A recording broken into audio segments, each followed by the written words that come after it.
Hey everybody, listen up, really listen up to Joshua Toomey on Talk Toomey. I once was under the plane, I was once the last in line. I was a victim of changes, you can't stop rock and roll, it is my life, this is What is up, everybody? Welcome into Talk Toomey, episode 264. The guest this week is Dee Snider, who has a new solo album, For the Love of Metal, live out July 31st, 2020. And before we get into talking to Dee Snider, we're going to bring on our good friend Randy McStein of McStein and Miniman. Great new album out. Randy, how you doing, man? Good. How are you? I'm doing well, doing well. And the connection we have is a friend of the show, Fred Corey, who I've known since I was a teenager.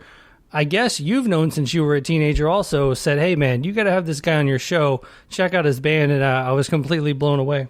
Oh, thank you so much. And that's so cool of Fred. Yeah, I mean, we have a really deep family history. He and my dad were very close friends. And yeah, it's really heartwarming to see how much Fred is enjoying this record in particular. And, you know, he's been sending me a lot of texts about it. And I'm super happy to get to talk to you. Yeah, man, I met Fred when I was, I think, 17. So I was in high school, and he had just moved to Nashville in like the mid-90s. And Okay. yeah, he basically moved to my small town in Tennessee when I first started a band, looking for bands to record. I'm like the only metal band in town, and yeah, the guy at the local music store put us together. So that's pretty crazy. Yeah, you know, it's I mean, it's interesting. I don't, you know, this could be a whole separate conversation, but so I grew up in a place outside of Binghamton, New York, which is like in the upstate area. And Fred grew up there, and my dad met him when they were in high school. So they went to high school together for a year or two, and then they moved out to L.A. together. Wow. And this was all during that time that, you know, basically Fred was going to L.A. for the first time, and London, and then eventually Cinderella, and that whole thing. So I kind of grew up hearing a lot of those stories, and yeah, it's really cool that Fred has stayed in touch, and in particular, you know, interested in what I'm doing these days, which is great. Yeah, he had I went back and read the messages he sent me about you and about your dad, you know, and I guess he was saying that your dad was very instrumental in his life in turning him on to like Y&T and a lot of the more progressive bands that kind of shaped his life. And so, I mean, you know, when you think back to when you're a kid to the person that kind of said like, hey, check these bands out, you know, to Fred, that was your dad. Yeah, and that's really special. I mean, my dad, well, he passed a couple of years ago, and, you know, he was that figure in my childhood growing up as well, and probably, you know, the main reason that I picked up the guitar in the first place. He wasn't a player, but he was such a passionate music fan, and he had this great collection of CDs, records, and also like bootleg VHS concerts. So I grew up watching a lot of concert film, and he had all this amazing stuff, you know, pre-YouTube, of course. I was born in 88. And so at age 4, age 5, I mean, I would see all of these old, like, Rock Palast, like, German broadcast concerts and all this kind of stuff. And he was so into it, and his friends would come over, and that was like a Friday night, you know. It was just like, let's watch concerts. And so I grew up in that environment, which really gave me that interest in music. But I have talked to Fred about that, and yeah, he totally credits him for turning him on to a lot of things that he didn't know about. And yeah, he was always that guy. Yeah, it's always great to have those people around. And getting into, you know, your stuff, you know, it's kind of cool that your dad was getting Fred into the more progressive stuff, and then judging by this album, I'm assuming that rubbed off on you too, because, you know, it's very proggy at points. It's got a little Muse in it. It's a lot of fun to listen to, man. Thank you. Yeah, well, you know, the word fun is something that I'm seeing attached to this record quite a bit, and that makes both Marco and I very happy, because I think, you know, it is one of those things where it's musically, it's very dense for people who want to listen to it that way. There's short songs. There's a lot of information. We were very kind of keen on this idea of like, what is it that we love about, let's say, like the old Van Halen records, you know, like the first few, and like the duration of those records, they all kind of sit in this 31 to 35 minute sweet spot. And the songs they're short, they're precise, they're fun. It's like that all killer, no filler kind of idea. And so that kind of became a part of our goal as we went along. And, we ended up with a record of 10 songs, and most of the songs are kind of 3 to 3.5 minutes. The big epic on the album is 4.5 minutes.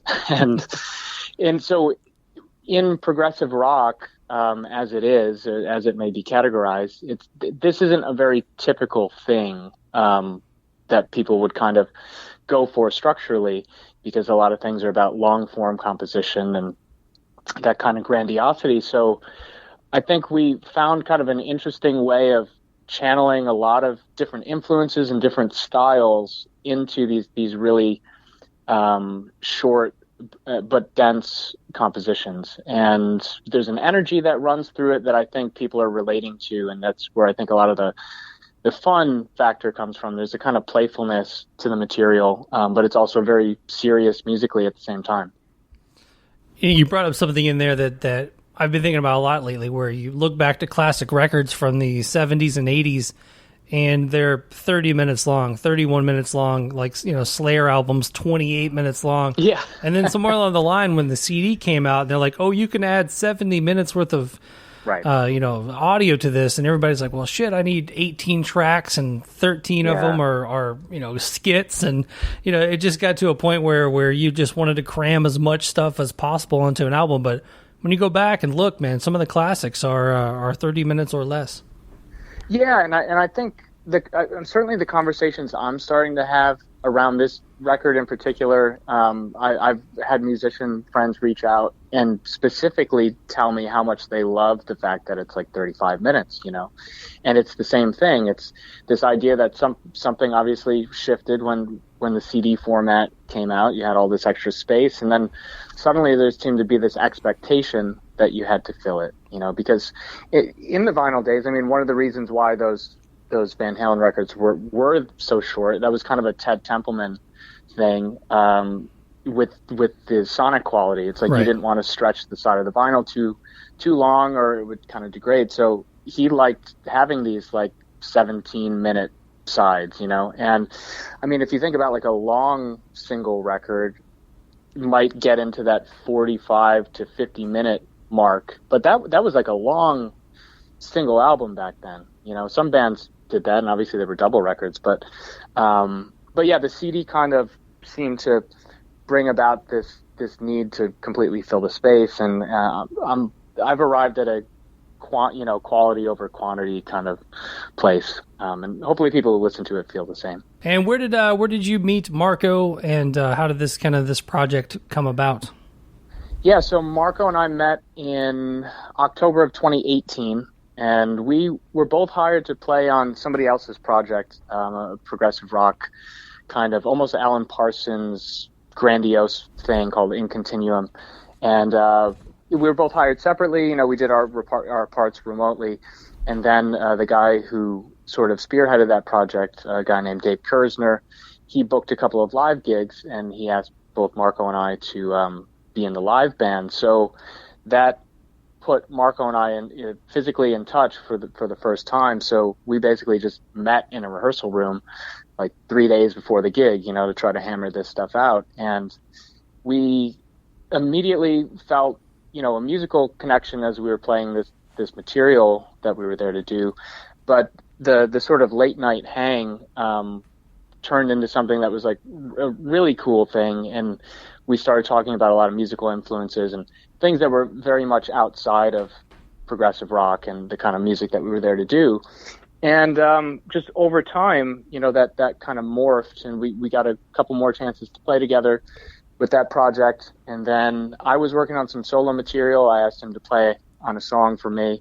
And that was the first time he was hearing my writing and my singing. He only heard me in this one particular context, and he really liked the writing and had a blast playing on it. So kind of reciprocated, had me play and sing on one of his solo tracks. So through that process, I think that's where we realized that we could both really lend something special to each other's songs. And I guess it would have been about a year after we first met. I just kind of sent him a text one night and said, hey, I've been thinking about a new project, and what do you think about doing an EP together? Like, you pick 3 of your songs, I'll pick 3 of mine, and we'll just see where it goes. And it just kind of snowballed from there, and it was this very effortless process of just sending ideas back and forth. It was really fun. We did the whole record remotely, but it really felt as connected as you could be, not being in the same place. That's impressive that was done remotely like that. Listening to it, it doesn't sound like that. It sounds like you guys really hashed it out in a room. So yeah, being able to pull that off, over the internet, it's pretty insane.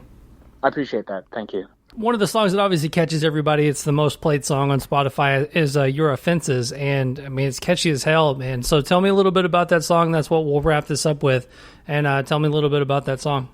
Yeah, well, that's a favorite of mine. And that is a song that I always envisioned kind of having a sort of trio aesthetic. And, when I started playing with Marco, just his energy on the kit, I knew he was just perfect for what I was trying to do with that song.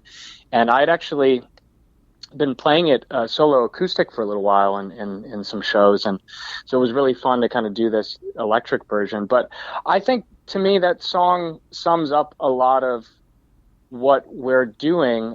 There are more esoteric and sort of avant-garde moments on the record, but that song kind of captures a certain energy and kind of classic hard rock vibe. There's touches of the Police maybe in there and bands like that. But I'm a real kind of power pop guy at heart as well. I mean, I love metal, I love progressive rock, but I love a great pop song in that kind of Beatles, Queen, 10cc kind of vein. And I felt like this song kind of brought all of these different elements together, and it's a very joyous kind of feel. It's like a real good summer kind of song, and I think that's why people are responding to it. It's kind of bursting with a sort of energy to it. Yeah, and any kind of positive energy we can have in 2020, I think we'll take it. And yeah, absolutely. And but yeah, and in the meantime, I mean, the record's been out for just over 3 weeks, but we're back at it. We're sending new ideas back and forth, and the new materials come along great. So, well, what's the best way for for listeners to keep up with you guys? Well, we're on Instagram at McSteinMiniman, and we're on Facebook as well. We do have a website, McSteinMiniman.com, and the music is, it's out there streaming everywhere. But if you want to get it from us directly, we love a site called Bandcamp.com. We have the record up there, and CD and download, and there's some vinyl copies out there as well.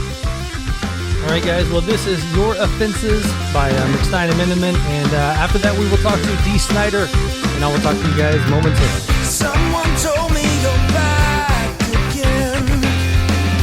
You thought you could fake it.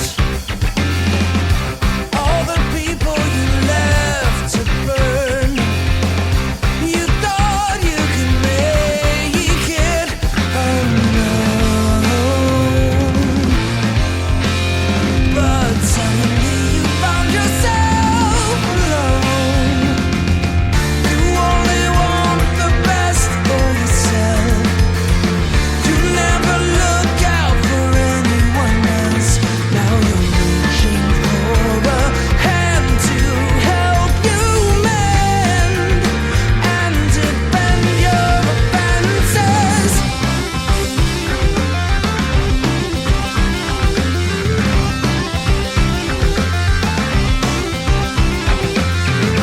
So you beg for forgiveness when it suits your time and interest.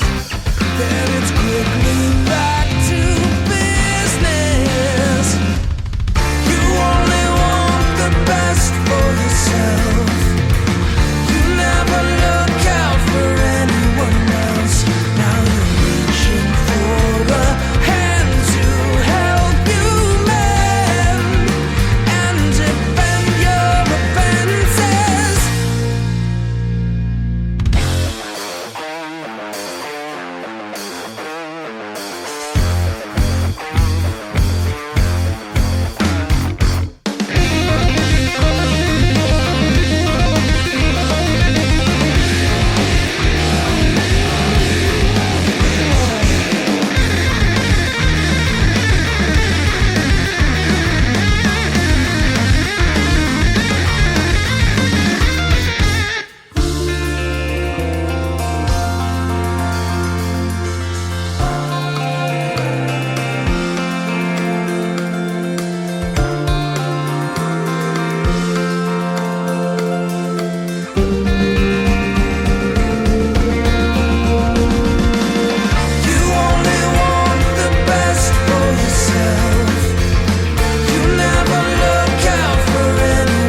Snider on the line talking about For the Love of Metal Live, out July 31st, Napalm Records. Dee Snider, welcome to the show, man.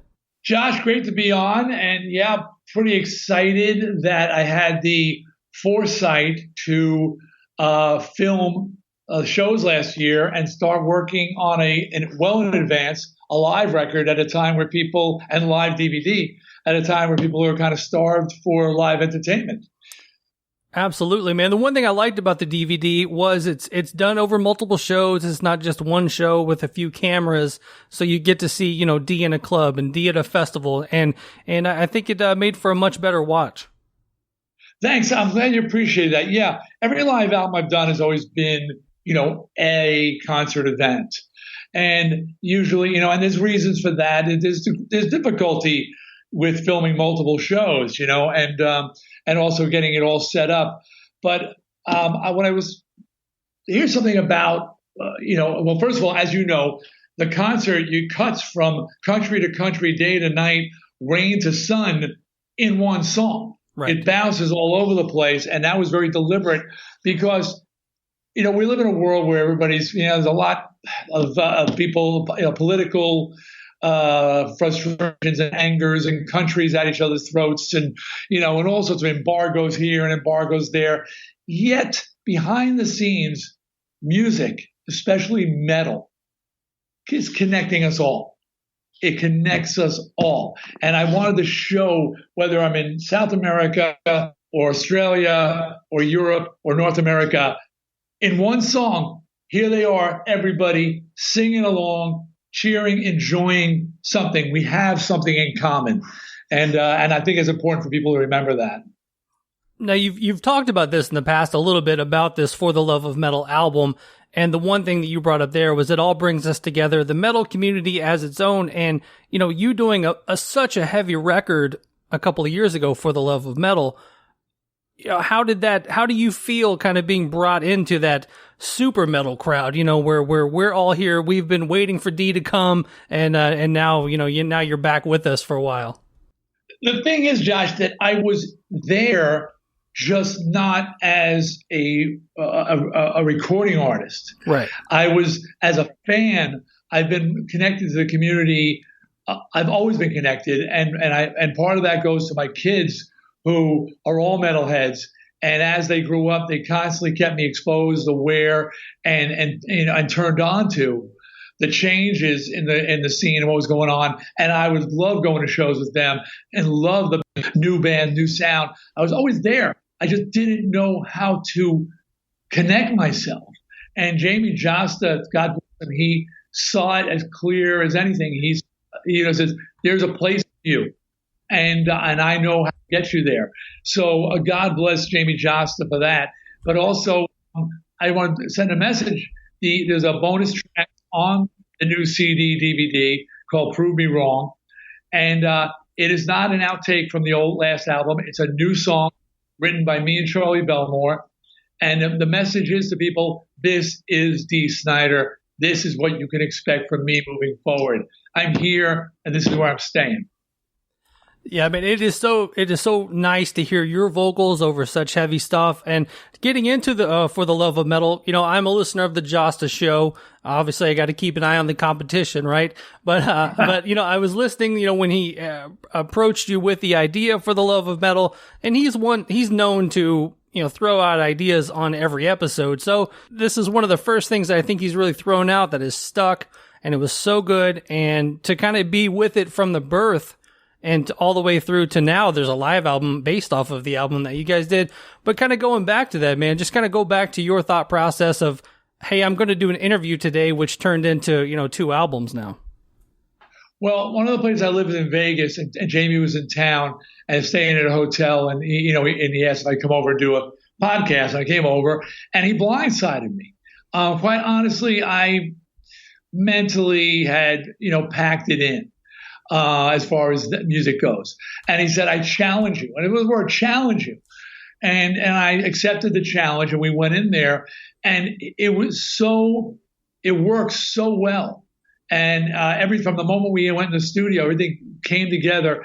And I said, it's amazing how did this? I said to him, I said, so you just had this idea? He goes, Dee, the truth is, I've tried this multiple times before with multiple other artists like you.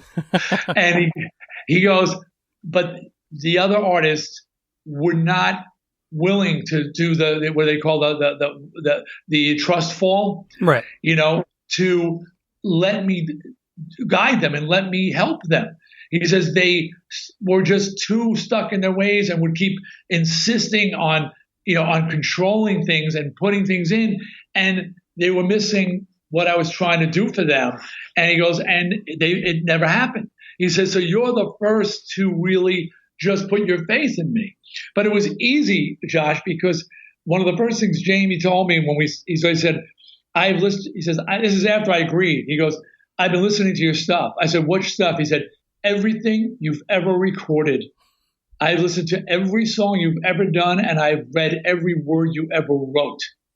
And I said, why? He goes, because I want to be in your headspace. I want to understand you because you're giving me a very important job. And so he deserves massive credit and respect. He's a very talented guy.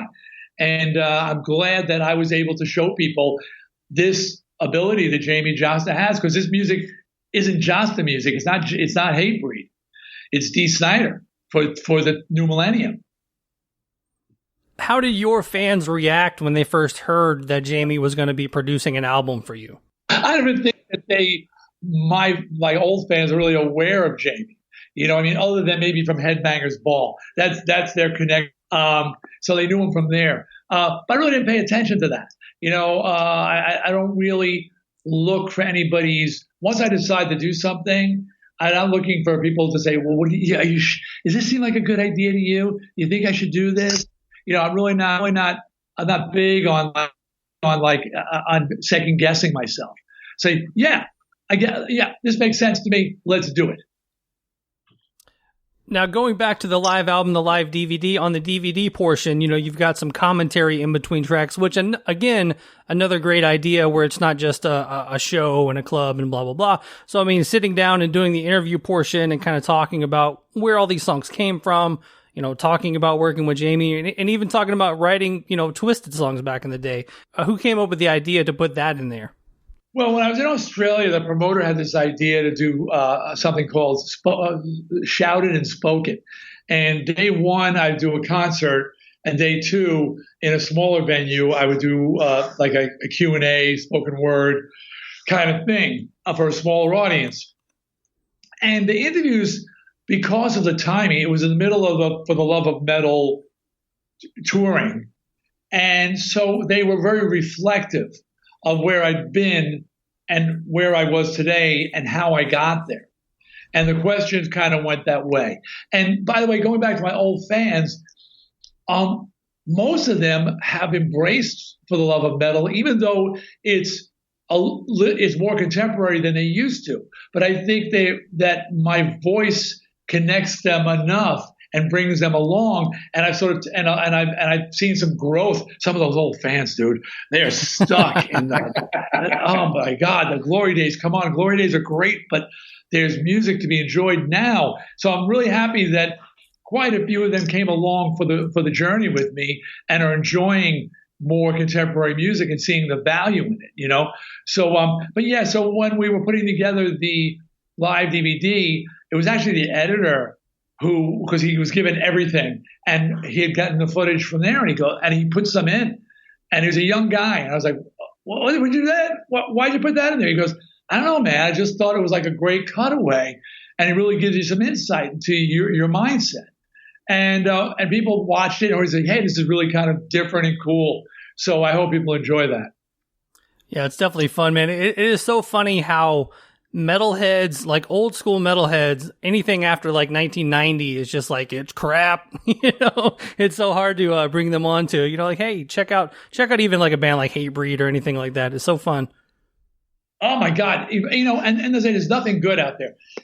Look, if they don't want to grow with metal the way it's, how it's gotten more technical and percussive and more primal in a lot of ways, there are great new bands inspired by older bands. And by the way, I'm not talking about bands that copy old band sounds. I'm not a big fan of that.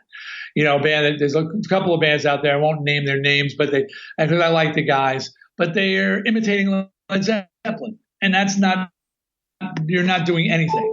But when you deal with like a Volbeat, and they're not a new band, right, but they're taking a lot of different older influences and creating the Volbeat sound. I'm a big fan of a band called Monster Truck out of Canada. Again, you hear Skinner in there, you hear Grand Funk, you hear Deep Purple, but it doesn't sound like any one of those bands. It's Monster Truck. So and older fans can love bands like that because they're going to hear those older influences, yet it's a newer band, a younger band, and they're giving you something fresh. So, I can't stand when the people say nothing. Rock's dead. Give me a break. Jeez. You don't know you're dead. You're dead. The one thing I really enjoyed about the DVD was the kind of taking the older Twisted songs and kind of just beefing them up and making them, almost like way heavier than what they were to begin with. Going into that process, did you walk into the room like, whoa, that's like, was it kind of a shock to your ears to hear them so beefed up? No. You know what? It was by design. And because Twisted, when we started out, remember, people have seen the documentary now. We started 73. Wow. I joined in 76.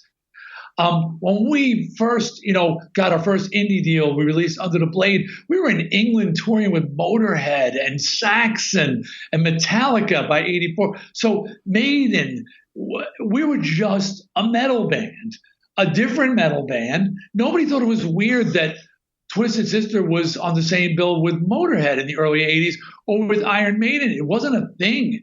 It was just, that's Twisted Sister. It only became hair metal. Decided to define it. Mm-hmm. And then all of a sudden it became you were either a hair band or a metal band. So Twisted, while we became known for our anthemic, sing along kind of anthem, that became what we're known for. We were always had a very metal side to us. So in choosing the songs, I picked Under the Blade, Can't Stop Rock and Roll, Burn in Hell, Fire Still Burns, songs that are metal songs, and when the band, they sunk their teeth into it, and it's detuned because everything on the new record is detuned. So, and then, I did notice, and credit to them, it sounded like it great, but then I noticed a few extra,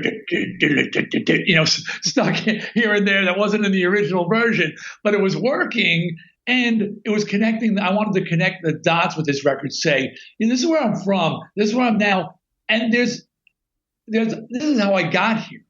This is, so it's not really, it's when you listen to it all together in the same tuning, it works. Are you still seeing fans from 76 out at shows?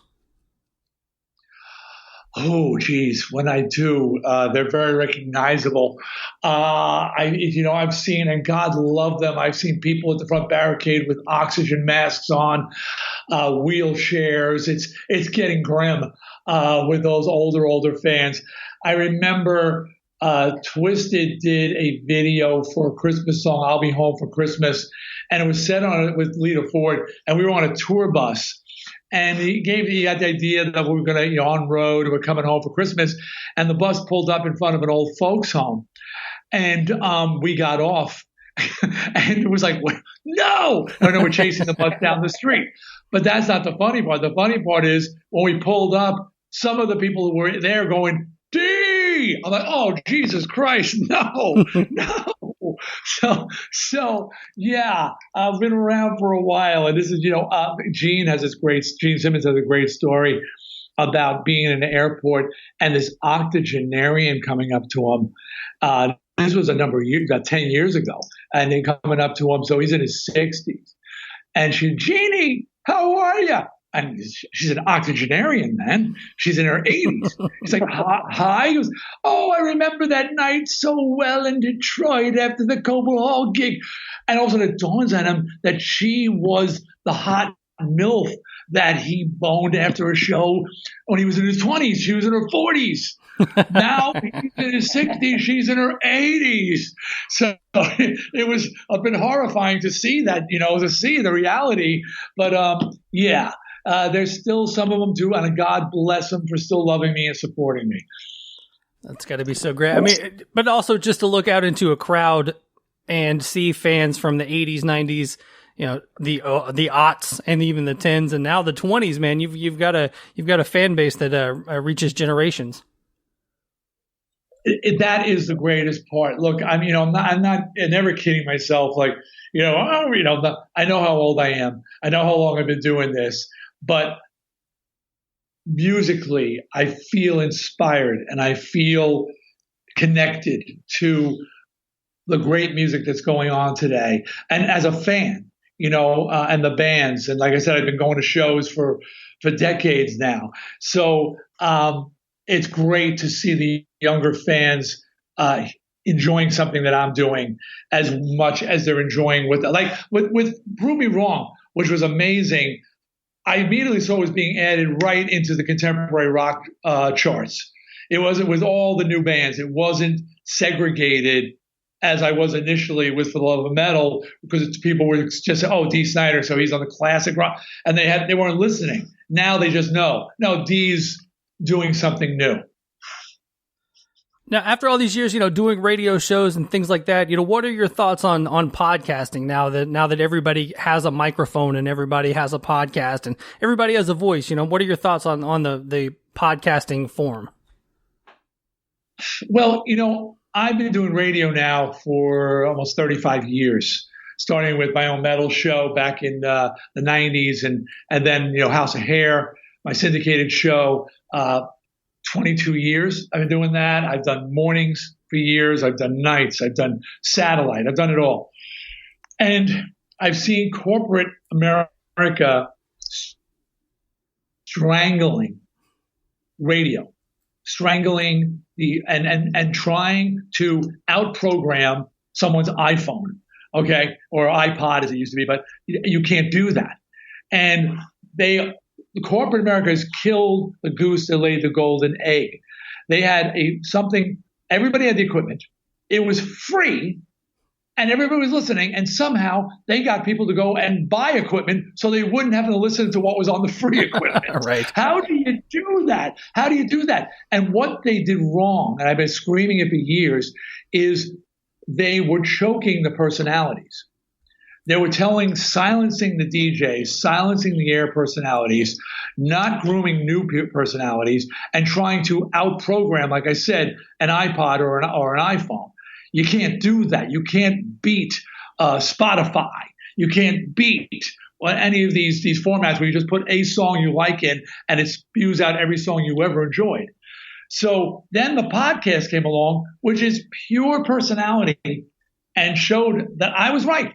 People are tuning into the podcast because that's the one thing you can't program, a personality. They can't replicate Josh Toomey. Okay, so if people like your personality, they got to tune in to you. And this is what corporate doesn't get, and I'm so glad that personalities are being allowed to be enjoyed. Yeah, I mean, that's the one thing. I mean, I guess if there was a local radio show here that played good music, but the DJ was interesting, I would tune in for that. But I don't know when the last time I actually turned on, terrestrial radio was. No, you can't. You don't do it. You do it for a morning show. It's the talk. It's the personality. Eddie Trunk has had a successful run because he plays music, but he talks. And if you like his personality, if you like what he's about, you'll tune into it. And corporate, I saw it because I worked for Clear Channel for a few years doing morning radio, and they were just strangling like I was doing a morning of talk radio, so I was allowed to, I had free reign. But the other air shifts, it was like keep your talk down to 20 seconds, trim it down, more music. No, you're never going to give people the exact mix they want to hear. And now they can just put their exact perfect mix on their own listening device, and they don't need your music. They don't need your playlist. And it's kind of funny hearing that from you because of of the bands that do still get played on classic rock radio, you know, you're still going to hear We're Not Going to Take It or I Want to Rock, you know, but even if the DJ happens to say, you know, Dee Snider's got a new album, For the Love of Metal, out, blah, blah, blah, here's We're Not Going to Take It. You know, they're not going to play the new album, which is crazy. I did my show, The House of Hair, has been on 22 years, 225 stations in North America. Actually, we're over in Europe now as well. And we play the best of the 70s, 80s, early 90s hair bands and heavy metal. I've been begging them for years, just play something new from the artist. No, it's only the hits. Even getting a deep cut is tough. So I say, just a taste. How about, you know, because we'll talk about it. Just like you said, I'll say, hey, I'm just trying to think. Great White popped in my head because they're in the news right now. But Great White's got a new album out, yada yada yada, called "Ride the Lightning," and whatever.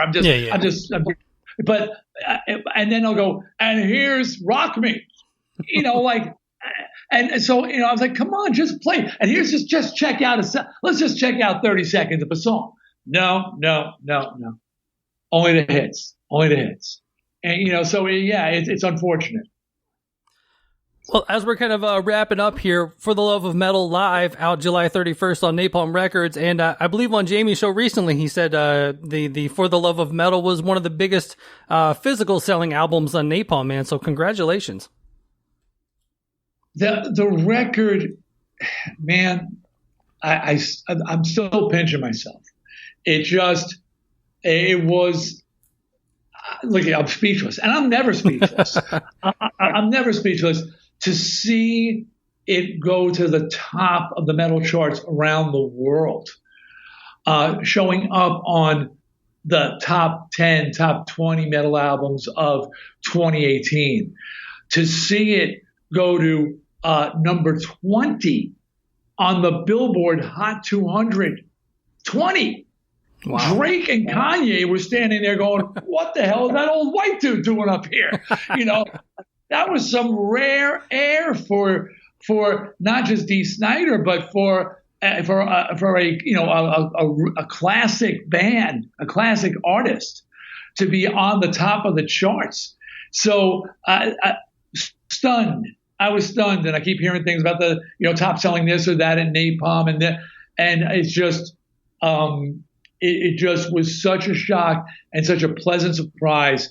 And what really, and I think it came through on the record, was and why it's called For the Love of Metal is because that is what it was at its essence.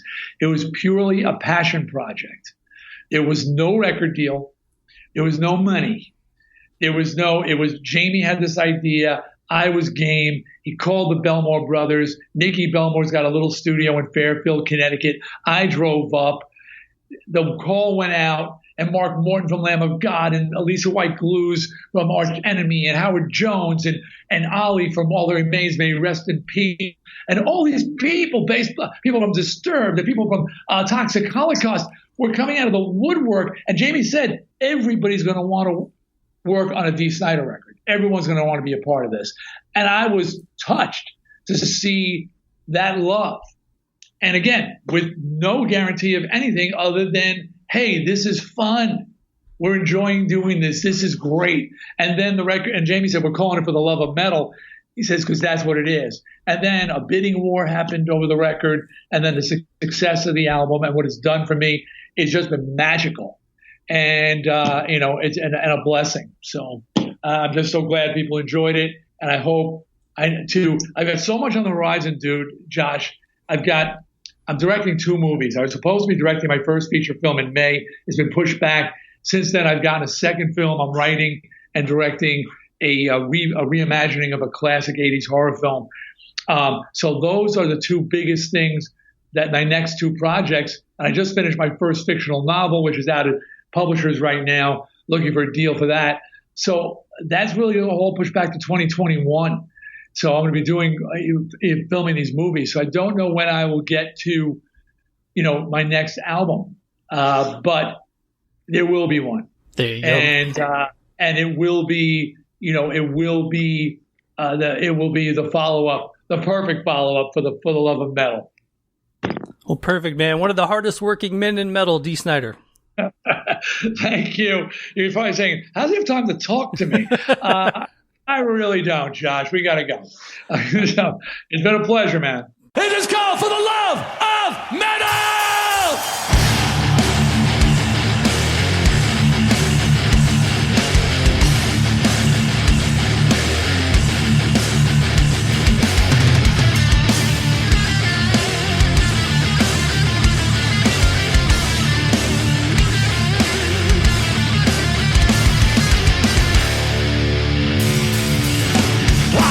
Was under the blade, I was once the last in line.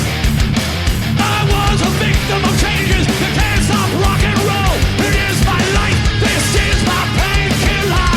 My obsession runs deep. For the love of all things loud, united worldwide, fills me with pride. I do it for the love, I release my hate, set my soul ablaze for the love of metal. For the love of metal.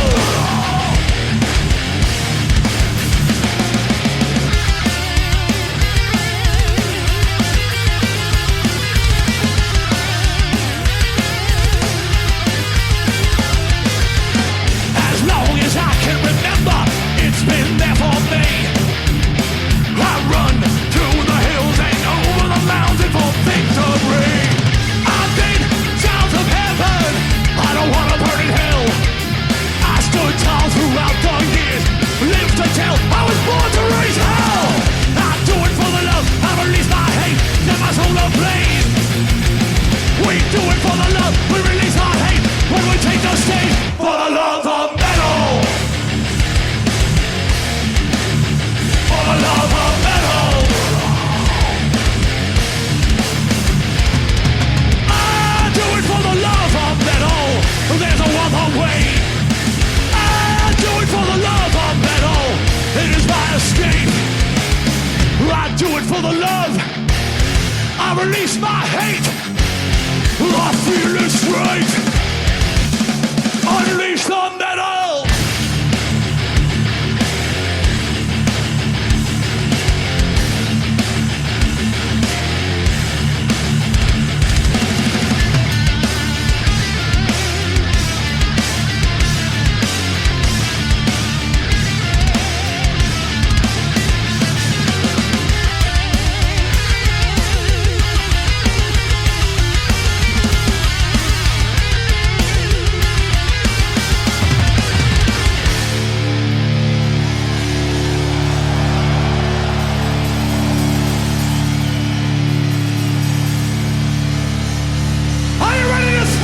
Bloodstock!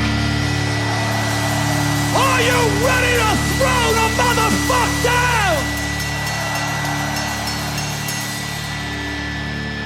This is the shy, dirty breakdown for my daughter. We are all fucking metal!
Thank you. Oh, thank you for the applause there. That was nice. Thank you. Dee motherfucking Snider on the podcast.